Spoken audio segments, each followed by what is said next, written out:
हर एक का twin flame होता भी है क्या? मेरा भी ट्विन फ्लेम होगा या जरूरी नहीं है कि भाई मेरा कभी ट्विन फ्लेम बना ही नहीं? नहीं नहीं नहीं, एक्चुअली ट्विन फ्लेम क्या है मैं आपको बताती हूँ। Twin flame is masculine and feminine energy. हम्म।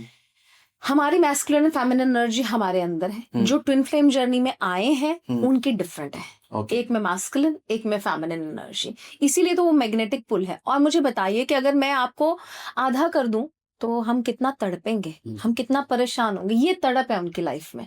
आसान भाषा में समझाऊं तो ये तड़प उनकी लाइफ में है and through out the life है। और इनका फिजिकली मिलना इज नॉट लाइक श्योर कि ये मिल सकते हैं, और बहुत रेयर चांसेस होते हैं कि फिजिकली मिल सके, लेकिन जो इनका बॉन्ड, इंटरनल कनेक्शन है वो through out the life for sure है। वो मतलब आपको परेशान करता रहेगा, फील खिंचाव करते एक। रहेंगे, खिंचाव फील करते रहेंगे, वो अट्रैक्शन फील करते रहेंगे। उसमें बहुत 20% मजा और 80% फेज है। 80% मेज है। लेकिन वो लोग जो, उनकी जो स्पिरिचुअल अवेकनिंग है ना, मैंने देखा ट्विन फ्लेम जर्नी वाले लोग जो है ना, उनका स्पिरिचुअल लेवल जेन्युइनली बहुत हाई है। वो बहुत हाई, वो इतना ज्यादा डीपली कनेक्ट करते हैं और इतना अच्छे से चीजों को महसूस करते हैं। थिंग इज, सिर्फ देखकर सुनकर नहीं, वो महसूस करते हैं, सेल्फ फील करते हैं कि क्या है स्पिरिचुअलिटी। सो इस तरीके से अपनी हीलिंग भी करते हैं ताकि अगली बार इन पेन से रिलीज होके आए। ओके। तो ऐसा भी होता है कि जब जैसे ट्विन फ्लेम है, अब इस जर्नी में, इस जन्म में हम लोग नहीं मिले, तो जब डेथ होती है ऊपर जाके सोल दोबारा से कंबाइन हो जाती है? बिल्कुल मिल सकते हैं। एंड हर केस का डिफरेंट डिफरेंट अपना वो है ना एक्सपीरियंस। मिल भी जाते हैं और हो सकता है कि उन्होंने खुद ही डिसाइड, क्योंकि लाइफ बिटवीन लाइफ में हम खुद डिसाइड करते हैं अपना कर्मा। हो सकता है उन्होंने अपनी जो पेन है वो डिसाइड इस तरीके से करी हो कि मुझे 4 जन्म तक ऐसे ही आना, मुझे 4 जन्म तक ये तड़प चाहिए ताकि मैं पक्का हो जाऊं अपनी चीजों में। राइट। तो इस तरीके से भी होता है।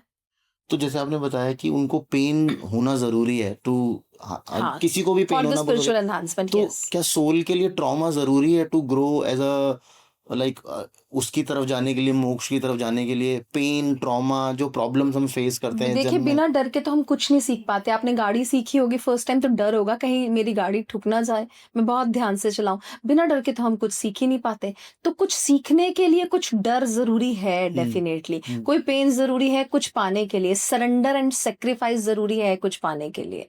तो ऐसे नहीं हमारे ऋषि मुनि तप तपस्या करते थे, अपने बालों को, हमारे गुरु महाराज अपने बालों को बांध कर रखते थे। यहाँ तक कि मैंने ऐसा भी सुना और पढ़ा है कि बालों को बांधकर, बालों के सहारे लटक कर तप तपस्या कर रहे हैं, है ना। तो वो क्यों अपने पे इतना सेक्रीफाइस क्यों करते थे? कुछ पाने के लिए कुछ तो खोना पड़ता है। सो उनकी डिमांड्स हाई होंगी, इसीलिए वो पेन्स में आते हैं और फिर उनसे रिलीफ भी पाते हैं। तो इनसे, इस ट्रॉमा से मुझे एक बात बताइएगा, तो हम कैसे इससे बचें इन ट्रॉमा से?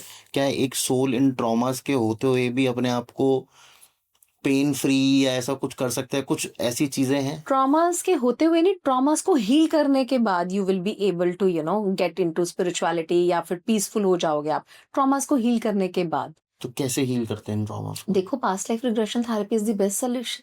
Okay. मैं कहती हूँ कि हम जो प्रोमिसेस करके आते हैं ना, यहाँ आके हम रेस्ट मोड में हो जाते हैं।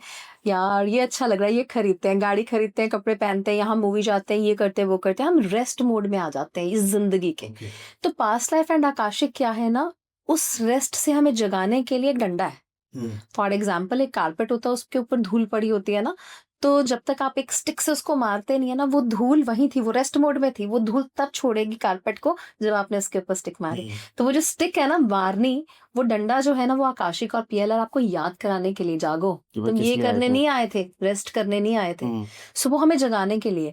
एंड आई बिलीव कि आजकल तो इतनी अवेयरनेस है थ्रू पॉडकास्ट, थ्रू इंटरनेट, इतना ज्यादा हमारी ये चीज ग्रो कर रही है कि लोग अवेयर हो रहे हैं। पहले इतनी अवेयरनेस नहीं थी, और अभी भी लोग अवेयर होने के बावजूद भी ये ना करें, रेस्ट मोड में रहना चाहें, तो मुझे लगता है इससे ज्यादा बेवकूफी कोई नहीं हो सकती। कि हमें ये पता चल जाए कि मैं आया क्या करना हूँ, मेरा सोल पर्पस क्या है, मेरा लाइफ पर्पस क्या है, तो कितना इजी हो जाएगा। लोग आते हैं मेरे पास ये जानने कि मैम पता नहीं चल रहा कि करना क्या है।